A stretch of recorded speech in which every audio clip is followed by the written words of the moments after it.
मैं संतोष यादव आप सभी का इस ऑनलाइन सेशन में स्वागत करता हूं। आज हम क्लास 12th अकाउंटेंसी में financial statement for not for profit organisations के बेसिक कंसेप्ट को समझेंगे। Financial statement of not for profit organisation, तो यहाँ हम इसके बेसिक कंसेप्ट में देख सकते हैं। सबसे पहला हमारे कॉम्पिटिशन एग्जाम में ऑब्जेक्टिव के लिए क्वेश्चन बनता है कि नॉट फॉर प्रॉफिट ऑर्गेनाइजेशन क्या होते हैं। तो हम नॉट फॉर प्रॉफिट ऑर्गेनाइजेशन या लाभ न कमाने वाले संगठन से क्या समझते हैं। तो इसका आंसर इस प्रकार से हो सकता है कि ऐसे संगठन जो कि समाज सेवा की भावना से प्रेरित होकर कार्य करते हैं, जिनका उद्देश्य लाभ कमाना नहीं होता, उन्हें हम नॉट फॉर प्रॉफिट ऑर्गेनाइजेशन कहते हैं। इसमें हम चैरिटेबल सोसाइटियों को शामिल करते हैं जो कि शिक्षा के लिए, स्वास्थ्य के लिए, संस्कृति, कला, खेल, धर्म और दान संबंधी गतिविधियों में शामिल होती हैं। इस प्रकार के संगठन नॉट फॉर प्रॉफिट ऑर्गेनाइजेशन में आते हैं। अब आपसे पूछा जा सकता है कि नॉट फॉर प्रॉफिट ऑर्गेनाइजेशन के में क्या उद्देश्य होते हैं, उनका मुख्य उद्देश्य क्या होता है, प्राइमरी ऑब्जेक्टिव्स क्या हैं। तो इनका मुख्य उद्देश्य होता है समाज के लिए कम से कम मूल्य पर या रियायती दामों पर सेवाएं उपलब्ध कराना, और दूसरा है to carry out operation without expectation of a profit, बिना लाभ की उम्मीद किए अपनी गतिविधियों को संचालित करना। तो यहाँ पर दो बातें हैं, एक समाज के लिए कम से कम मूल्य पर रियायती दामों पर सेवाएं उपलब्ध कराना, और दूसरा लाभ की उम्मीद किए बिना अपने कार्य को करना। अब हम यहाँ पर देख सकते हैं कि व्यवसाय करने वाली या लाभ कमाने वाली संस्थाओं और लाभ न कमाने वाली संस्थाओं में क्या अंतर होता है, इस अंतर को यहाँ दिखा हुआ। सबसे पहला अंतर होता है प्राइम मोटिव या मुख्य उद्देश्य का, लक्ष्य का। तो व्यावसायिक संस्थाएं या बिजनेस एंटिटी का मुख्य उद्देश्य लाभ कमाना होता है, वो उसी के उद्देश्य को ध्यान में रखते हुए सारी गतिविधियाँ संचालित करती हैं। जबकि लाभ न कमाने वाली संस्थाएँ केवल समाज सेवा की भावना से प्रेरित होकर कार्य करती हैं, उसके लिए भले ही उन्हें हानि क्यों न उठाना पड़े, तब भी वो ये कार्य करती हैं। सेकंड पॉइंट है प्रॉफिट शेयरिंग का। बिजनेस करने वाले जो भी ऑर्गेनाइजेशन होते हैं, उसमें बिजनेस में हुए लाभ को उसके मालिक को या उसके अंशधारियों में या जो भी भागीदार हैं उन सभी के मध्य में बांटा जाता है। जबकि नॉट फॉर प्रॉफिट ऑर्गेनाइजेशन में इस प्रॉफिट के सवाल ही पैदा नहीं होता, इसलिए इसे बांटने की बात भी नहीं आती। यहाँ पर आय और व्यय या इनकम और एक्सपेंडिचर में जो अंतर होता है वह बचत या घाटा कहलाता है, इसे सरप्लस या डेफिसिट कहते हैं, और उसका वितरण नहीं किया जाता। थर्ड होता है फाइनेंशियल स्टेटमेंट या वित्तीय विवरण का। बिजनेस एंटिटीज़ में फाइनेंशियल स्टेटमेंट में manufacturing account, trading account, profit and loss account, company अगर हो तो प्रॉफिट एंड लॉस अकाउंट के स्थान पर statement of profit and loss बनाया जाता है और अंत में बैलेंस शीट बनाई जाती है। जबकि नॉट फॉर प्रॉफिट ऑर्गेनाइजेशन के पास में receive payment account, income and expenditure account और बैलेंस शीट को ही बनाने की व्यवस्था रखी गई है। इसके बाद में फोर्थ पॉइंट है अकाउंट फॉर नेट गेन और लॉस। बिजनेस एंटिटी जो होती हैं वहाँ पर प्रॉफिट और लॉस की कैलकुलेशन की जाती है, जबकि कंपनी की कंडीशन में नेट प्रॉफिट या नेट लॉस निकाला जाता है। जबकि नॉट फॉर प्रॉफिट ऑर्गेनाइजेशन में हम इनकम और एक्सपेंडिचर को डिफरेंस अगर पॉजिटिव आता है तो उसे सरप्लस कहते हैं, नेगेटिव बैलेंस होने की स्थिति में उसे डेफिसिट कहा जाता है। इसका फिफ्थ पॉइंट है capital account and capital fund. Business entity में कैपिटल अकाउंट को बनाया जाता है, जबकि नॉट फॉर प्रॉफिट ऑर्गेनाइजेशन में कैपिटल फंड बनाया जाता है, जिसमें कि हम मेंबरशिप फीस, लीजेसी, डोनेशंस और सरप्लस को शामिल करते हैं। अब हम देख सकते हैं फंड बेस्ड अकाउंटिंग।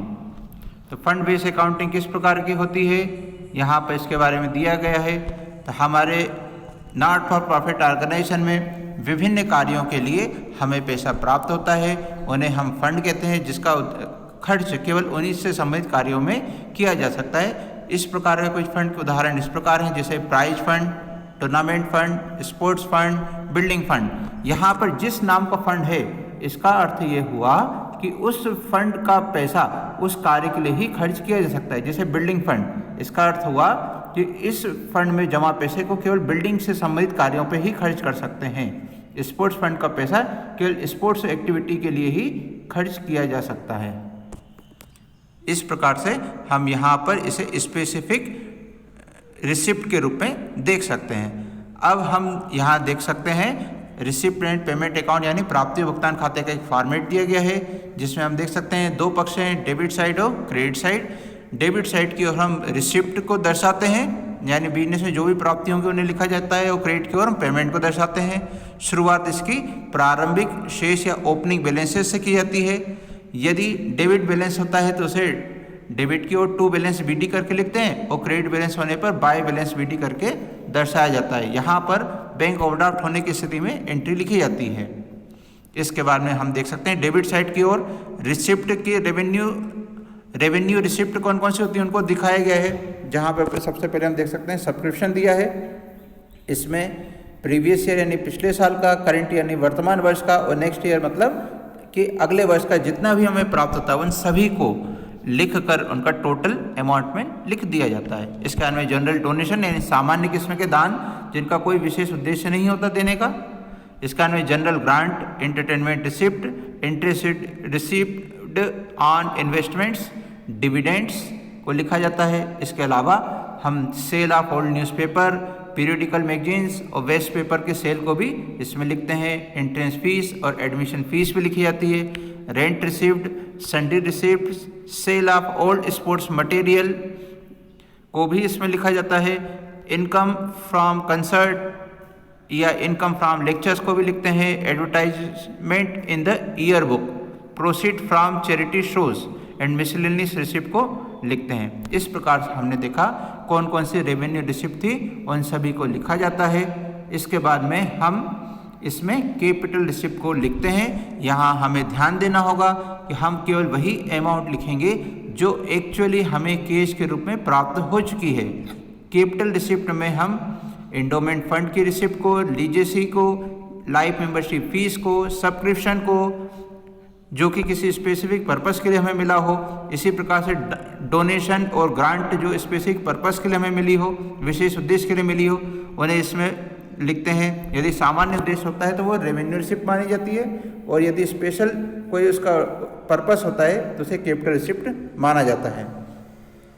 इसके बाद में receipt on amount of special fund, जैसे कि prize fund, match fund, tournament fund के लिए अगर कोई पैसा मिला हो तो उसे भी कैपिटल रिसिप्ट मान के लिखते हैं। सेल ऑफ फिक्स्ड एसेट लिखी जाती है, यहाँ सेलिंग प्राइस को लिखा जाता है। इसके बाद में इंटरेस्ट ऑन स्पेसिफिक फंड लिखे जाते हैं, जिसमें कि प्राइज फंड या स्पोर्ट्स फंड के ऊपर हमें मिले हुए ब्याज की एंट्री की जाती है। इसके बाद में सेल ऑफ इन्वेस्टमेंट लिखते हैं, बैंक लोन लिखा जाता है। इस प्रकार से हमारे डेबिट साइड में कैपिटल और रेवेन्यू रिसिप्ट को हम लिखते हैं। जिस प्रकार से हमने रेवेन्यू और कैपिटल रिसिप्ट लिखी, इसी प्रकार से रेवेन्यू पेमेंट और कैपिटल पेमेंट भी होते हैं, उन्हें क्रेडिट साइड में लिखा जाता है। उनके नाम यहाँ इस प्रकार से दिए गए हैं: postage and telegram, rates and taxes, printing and stationery, courier, newspapers and magazines, repairs, maintenance, renewals, upkeep of ground, advertisements, charity, wages and salaries, entertainment expenses, electricity charges, bank charges, rent paid, insurance premium को हम revenue payment मानते हैं, क्योंकि इनके संबंध में हमें हर साल कई बार खर्च करना पड़ता है। इसके अलावा honorarium paid, audit fees, conveyance and travelling, municipal taxes, bar expenses, gardening और upkeep of lawn, prizes awarded जो हर साल दिए जाते हैं, संडे एक्सपेंसेस, ये भी हमारे रेवेन्यू पेमेंट में आते हैं। इसके बाद हमारे कैपिटल नेचर के जो पेमेंट है उन्हें लिखा जाता है, जिसमें कि purchase of books, purchase of motorcycle, purchase of building construction, sports equipment के परचेजेस, इन्वेस्टमेंट, बैंक लोन को अगर रीपेमेंट किया हो, purchase of furniture, purchase of crockery etcetera. हमारे जितने भी कैपिटल पेमेंट थे उन्हें यहाँ लिखते हैं, और लास्ट में हम बैलेंस निकालते हैं दोनों साइड टोटल करके। यदि हमारा क्रेडिट साइड का टोटल कम होता है तो उसे हम बाय बैलेंस सीडी के रूप में लिखते हैं। यदि डेबिट साइड में कम आता है तो उसे टू बैलेंस सीडी के रूप में अंत में लिखा जाता है, और लास्ट में हम टोटल करते हैं। इस प्रकार से हमने यहाँ देखा कि रिसिप्ट एंड पेमेंट अकाउंट में रेवेन्यू और कैपिटल दोनों तरह के नेचर के अमाउंट को लिखा जाता है। सिर्फ ये देखना होगा कि हमें एक्चुअल कैश रिसिप्ट हुआ हो या एक्चुअल कैश हमने पेमेंट किया हो, इसमें कोई भी एडजस्टमेंट नहीं लिखे गए हैं। अब हम यहाँ देख सकते हैं रिसिप्ट पेमेंट अकाउंट और कैश बुक में क्या डिफरेंस होता है। क्योंकि हमारी एग्जाम में थ्योरी बहुत कम आती है, इसलिए इनके पूछे आने के चांसेस बहुत नाममात्र का है। इनमें से सिर्फ ऑब्जेक्टिव टाइप का ही कोई क्वेश्चन बनाकर दिया जा सकता है, इसलिए हम अभी आगे बढ़ते हैं। अब इनकम एंड एक्सपेंडिचर अकाउंट है, इसे हम हिंदी में आय और व्यय खाता कहते हैं। इनकम एक्सपेंडिचर अकाउंट को एक नॉमिनल अकाउंट माना जाता है, क्योंकि इसमें हम इनकम और एक्सपेंडिचर को लिखते हैं। जैसे कि हम 11th क्लास में पहले ही अकाउंट के टाइप्स को पढ़ चुके हैं कि अकाउंट 3 तरह के होते हैं, पर्सनल अकाउंट, रियल अकाउंट और नॉमिनल अकाउंट। नॉमिनल अकाउंट यानी आय व्यय के खाते, तो इसलिए इसे इनकम एंड एक्सपेंडिचर अकाउंट को हम नॉमिनल अकाउंट कहते हैं। ये अकाउंट वर्ष के अंत में बनाया जाता है। इसे बनाने के लिए हमारे पास में 2 आधार हैं, जिसके बारे में हमने क्लास 11 में पढ़ा था। एक कैश बेसिस होता है और दूसरा एक्रूअल बेसिस होता है। कैश बेसिस पर एंट्री रिसिप्ट पेमेंट अकाउंट के लिए की जाती है, जबकि income expenditure account accrual basis पर बनाया जाता है, जिसमें कि हम वर्तमान वर्ष से संबंधित आय और व्यय को शामिल करते हैं। ये एक नॉमिनल अकाउंट होता है। इसमें चूंकि एक्रूअल बेसिस पर इसे बनाया जाता है, इसलिए सभी तरह के एडजस्टमेंट की एंट्री की जाती है, चाहे वो इनकम के संबंध में हो या चाहे एक्सपेंसेस के संबंध में हो। आउटस्टैंडिंग, प्रीपेड इनकम या एक्सपेंसेस और डेप्रिसिएशन वगैरह की एंट्री इसमें की जाती है। अब हम यहाँ पर फॉर्मेट को देख सकते हैं किस प्रकार से इसे बनाते हैं। तो इसमें भी 2 साइड हैं, debit side, credit side. Debit side की ओर हम एक्सपेंडिचर को दिखाते हैं और क्रेडिट साइड की ओर इनकम को लिखा जाता है। यहाँ पर हमें ध्यान रखना होगा कि यहाँ पर जिस अकाउंट से रिलेटेड एंट्री की जाती है उससे संबंधित सभी एडजस्टमेंट भी उसके साथ ही लिखकर प्लस या माइनस या ऐड और लेस किए जाते हैं। जैसे कि हम डेबिट साइड में देख सकते हैं, जहां हमें फार्मूला बताया है कि किस प्रकार से एंट्री की जानी चाहिए। जैसे कि सबसे पहले नंबर पर दिया है टू एक्सपेंसेस पेड। यदि हमारे पास में किसी एक्सपेंस का नाम देकर यहाँ दिया हुआ है कि उसको इतना पेमेंट किया है और उसमें ईयर के एंड में कुछ आउटस्टैंडिंग रह गया है, तो उसे हमें ऐड करना चाहिए। यदि हमने इसमें ईयर एंडिंग पे कुछ प्रीपेड एक्सपेंस भी कर दिया था तो उसे लेस किया जाता है, और यदि ईयर की स्टार्टिंग में कोई प्रीपेड था तो उसे हम इसमें लेस कर देते हैं। इस प्रकार से एंट्री करने के बाद यदि ईयर की स्टार्टिंग में कोई आउटस्टैंडिंग था तो उसे भी लेस किया जाता है। तो इस प्रकार से हम देख सकते हैं कि एक्सपेंस के संबंध में 4 पॉइंट हो सकते हैं, जिसमें कि 2 प्रीपेड के संबंध में हो सकते हैं और 2 आउटस्टैंडिंग के संबंध में हो सकते हैं। तो उनमें से किसे जोड़ना है, किसे घटाना है, उसे यहाँ पर दर्शाया गया है। इसे आप नियम के रूप में याद कर लीजिए, क्योंकि CBSE द्वारा जो ऑब्जेक्टिव टाइप के क्वेश्चन पूछे जाते हैं उसमें इससे संबंधित कैलकुलेशंस पूछी जाती हैं। तो इसे एक्सपेंसेस की कैलकुलेशन कैसे करते हैं ये रूल यहाँ पे बताया गया है, इन्हें हमें याद कर लेना है। इसके बाद में हम इनकम की तरफ देख सकते हैं। यहाँ पर बताया है सब्सक्रिप्शन रिसिप्ट के बारे में। इसके संबंध में भी 4 एडजस्टमेंट होते हैं, जिसमें कि 2 आउटस्टैंडिंग के होते हैं, एक ईयर की बिगिनिंग में और एक एंड में होता है। इसी प्रकार से वहाँ पर भी एडवांस आ सकता है, जो कि एक बिगिनिंग में होता है और एक एंड में होता है। तो इसमें हम सबसे पहले सब्सक्रिप्शन रिसिप्ट के अमाउंट लिखते हैं। इसमें हम ऐड करेंगे outstanding subscription at the end of the year, फिर लेस करते हैं एडवांस एट द एंड। इसके बाद में हम ऐड करते हैं एडवांस इन द बिगनिंग को और लेस करते हैं आउटस्टैंडिंग इन द बिगनिंग को। इस प्रकार से यहाँ भी हमने 4 पॉइंट देखे, और अगर हम ध्यान से देखें तो यहाँ पर दोनों जगह एक्सपेंसेस में और इनकम में सेम फार्मूला लगाया गया है। जो ईयर के एंड में आउटस्टैंडिंग थे उन्हें हमने ऐड किया है, और जो ईयर के एंड में जो हमारे एडवांस या प्रीपेड थे उन्हें लेस किया है। इसी प्रकार से दूसरे वाले जो पॉइंट है उनमें भी यही रूल लगाया गया है। तो इसलिए हम ये कह सकते हैं कि यदि हम एक्सपेंसेस के नियम को याद कर लें तो हमारा इनकम का बन जाता है, इनकम को याद कर लें तो एक्सपेंसेस का नियम बन जाता है। इसी प्रकार से हम अदर जो अकाउंट है उनकी एंट्री भी करते हैं। यहाँ हमें ध्यान देना होगा कि यहाँ पर सभी तरह के एडजस्टमेंट लिखे जाते हैं, इसलिए इन्वेस्टमेंट के ऊपर यदि कोई परसेंटेज दिया हुआ हो तो हमें उस पर भी इंटरेस्ट की कैलकुलेशन करनी चाहिए, और यदि कोई प्रीपेड दिया हुआ हो, आउटस्टैंडिंग हो, तो उसे भी हमें लेस करना होता है। यहाँ पर डेप्रिसिएशन की एंट्री भी की जाती है। यहाँ एक महत्वपूर्ण बात है, वो ये है कि इसमें इनकम एक्सपेंडिचर अकाउंट हम केवल कैपिटल एक्सपेंडिचर और कैपिटल रिसिप्ट को छोड़ देंगे। यहाँ पर हमें केवल रेवेन्यू रिसिप्ट और रेवेन्यू पेमेंट को ही लिखना होता है। अंत में दोनों साइड में टोटल करके देखा जाता है। यदि डेबिट की ओर टोटल कम आता है तो उसे हम एक्सेस ऑफ इनकम या सरप्लस कहते हैं, और यदि क्रेडिट का टोटल कम आता है तो हम उसे बाय डेफिसिट या excess of expenditure over income के रूप में लिखकर दिखाते हैं। यही हमारे इस क्वेश्चन का आंसर कहलाता है। इसके बाद में हम यहाँ पर एक डिफरेंस दे सकते हैं। इनकम एक्सपेंडिचर अकाउंट और प्रॉफिट एंड लॉस अकाउंट में क्या डिफरेंस है वो यहाँ बताया गया है, लेकिन एग्जाम के लिए अधिक महत्वपूर्ण बिंदु नहीं है। इसके बाद में रिसिप्ट एंड पेमेंट अकाउंट और इनकम एक्सपेंडिचर अकाउंट में डिफरेंस दिया गया है, जिसमें फर्स्ट पॉइंट जो है यह हमारे ऑब्जेक्टिव एग्जाम के एंगल से बहुत ही महत्वपूर्ण प्रश्न है, जिसमें रिसिप्ट एंड पेमेंट अकाउंट को बताया कि वो रियल अकाउंट होता है और इनकम एक्सपेंडिचर अकाउंट एक नॉमिनल अकाउंट होता है, ये बताया गया है।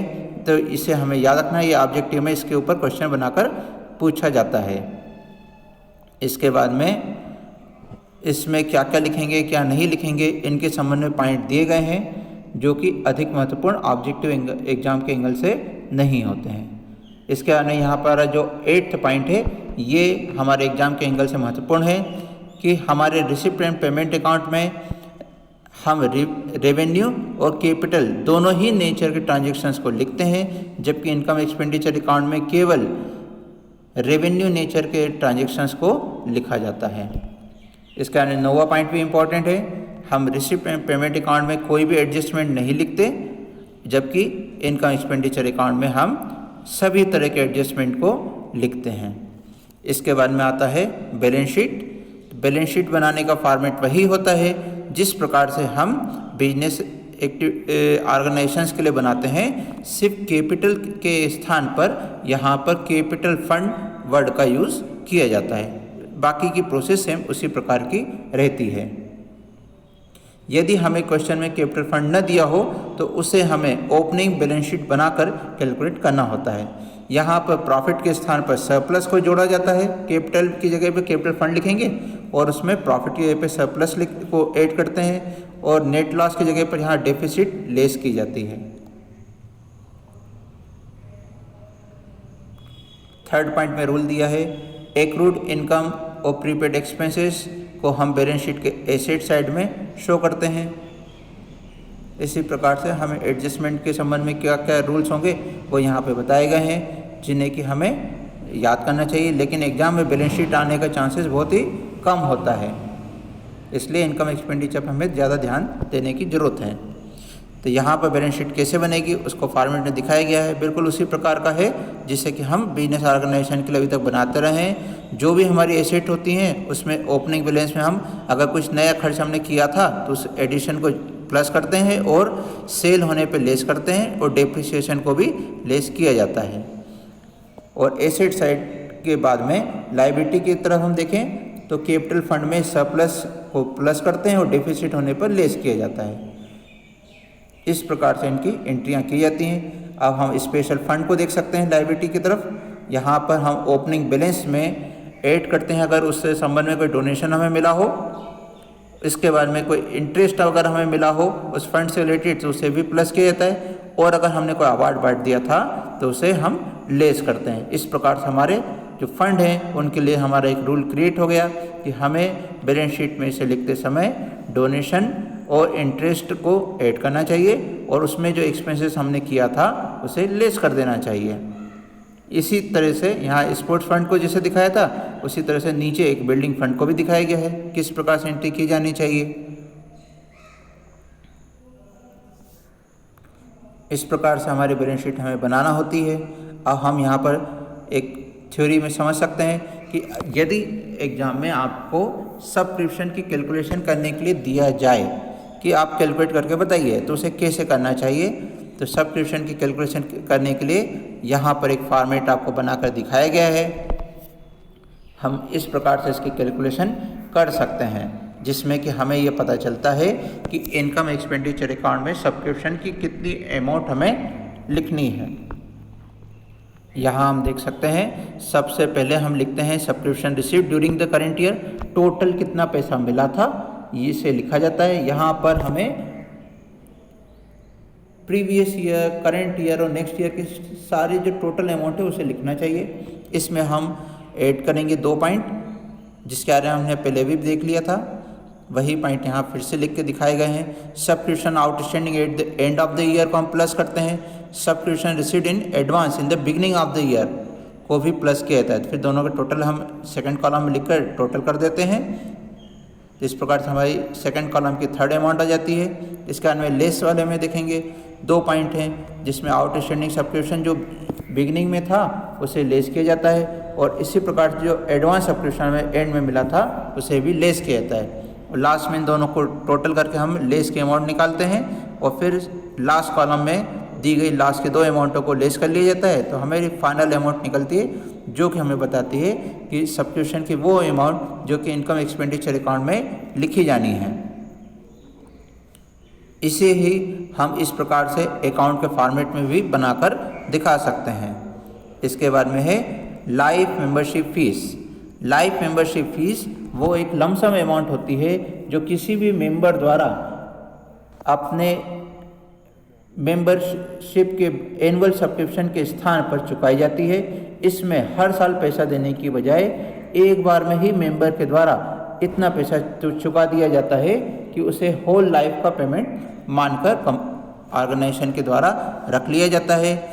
इस प्रकार की स्थिति में इस इनकम को रेवेन्यू माना जाना चाहिए या फिर कैपिटल नेचर का माना जाना चाहिए। इसके संबंध में कुछ स्पष्ट रूप से नहीं कहा जा सकता।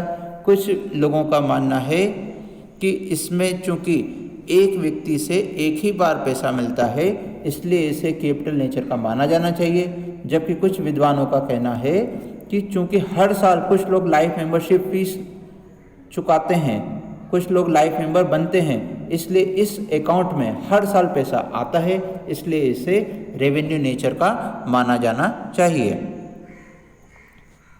तो प्रश्न में हमें यह अकाउंट दिए होने पर कैपिटल नेचर का मानकर सामान्य रूप से एंट्री करनी चाहिए और इसे बैलेंस शीट में दर्शाना चाहिए। यदि इसके संबंध में आय मानने के बारे में कुछ कहा गया हो तो ही इसे हमें इनकम एक्सपेंडिचर अकाउंट में शामिल करना चाहिए।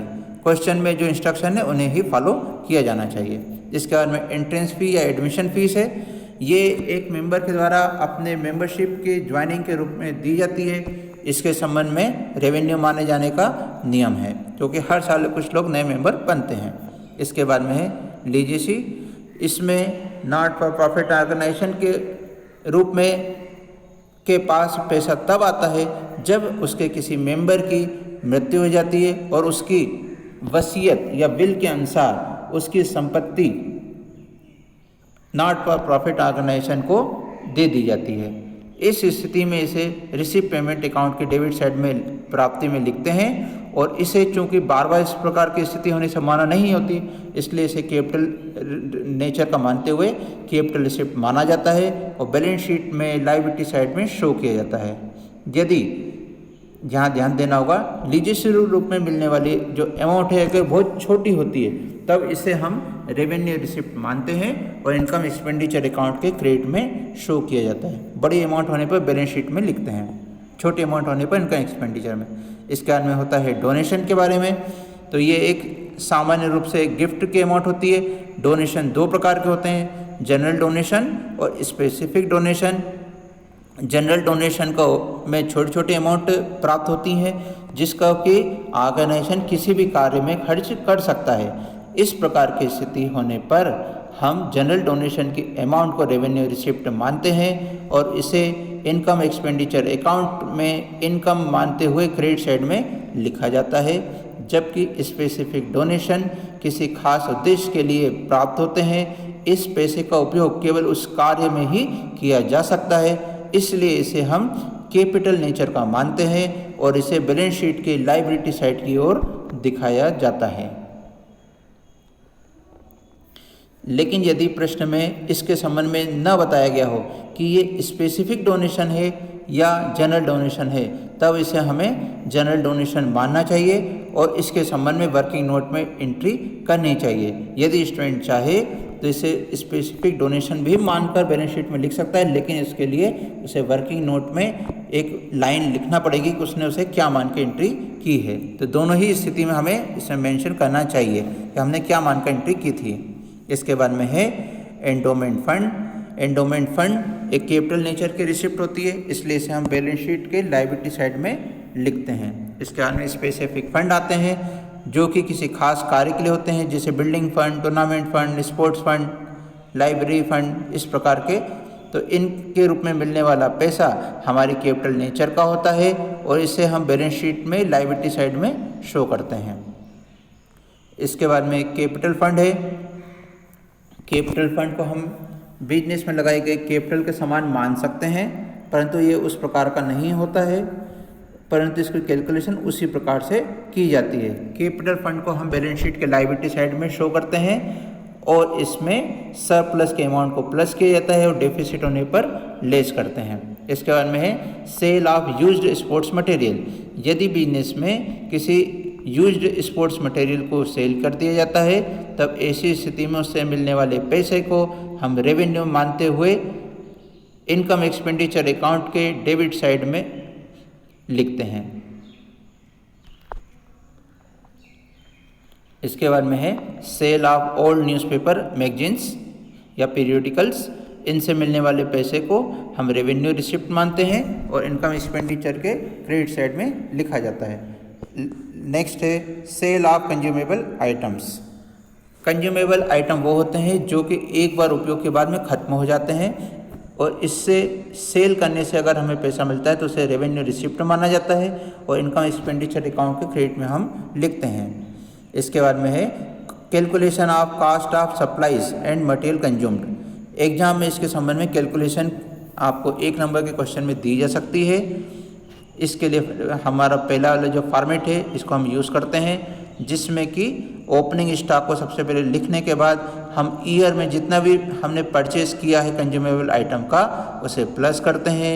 उसके टोटल में हम क्लोजिंग बैलेंस को लेस करते हैं और हमें इससे पता चल जाता है कि इस ईयर में हमने कितने रुपए का एक्चुअल एक्सपेंडिचर किया है मटेरियल का, और उसे हम इनकम एक्सपेंडिचर अकाउंट के डेबिट में एक्सपेंडिचर के रूप में लिखते हैं। लेकिन यदि हमें कंज्यूमेबल आइटम के संबंध में स्टॉक के अलावा हमें एडवांस और क्रेडिटर्स के संबंध में भी बैलेंस दिए गए हों तो हमें इस फॉर्मेट का उपयोग करना चाहिए। उन्हीं फॉर्मेट को यहाँ पर भी फिर से दूसरे रूप में लिख के दिखाया गया है। अब हम यहाँ पर देख सकते हैं पेमेंट ऑफ ऑनरेरियम के रूप में। पेमेंट ऑफ ऑनरेरियम सर्विसेज देने के संबंध में होता है। ये एक रेवेन्यू एक्सपेंडिचर माना जाता है, बार बार होता है, इसलिए इसे इनकम एक्सपेंडिचर अकाउंट के डेबिट साइड में लिखा जाता है। इसके बाद में आती है ग्रांट। ये गवर्नमेंट या अदर इंस्टीट्यूशंस की ओर से मिलती है, इसे हम आर्थिक सहायता कहते हैं। जिसे हम 2 प्रकार का मान देख सकते हैं, स्पेशल ग्रांट और जनरल ग्रांट। यदि सामान्य ग्रांट होती है या आर्थिक सहायता होती है तो उसे रेवेन्यू माना जाता है और इनकम एक्सपेंडिचर के क्रेडिट में लिखते हैं। स्पेशल ग्रांट होने पर इसे बैलेंस शीट में कैपिटल फंड में प्लस कर दिया जाता है। तो इस प्रकार से हमने इस चैप्टर में जितने भी रूल्स थे उन सभी के बारे में स्टडी कर लिया है, और आप इस वीडियो को दोबारा देखकर इसकी थ्योरी को समझ सकते हैं। अब हम अगले वीडियो में इससे संबंधित जितने भी प्रश्न हैं उनके बारे में पढ़ेंगे। Thank you.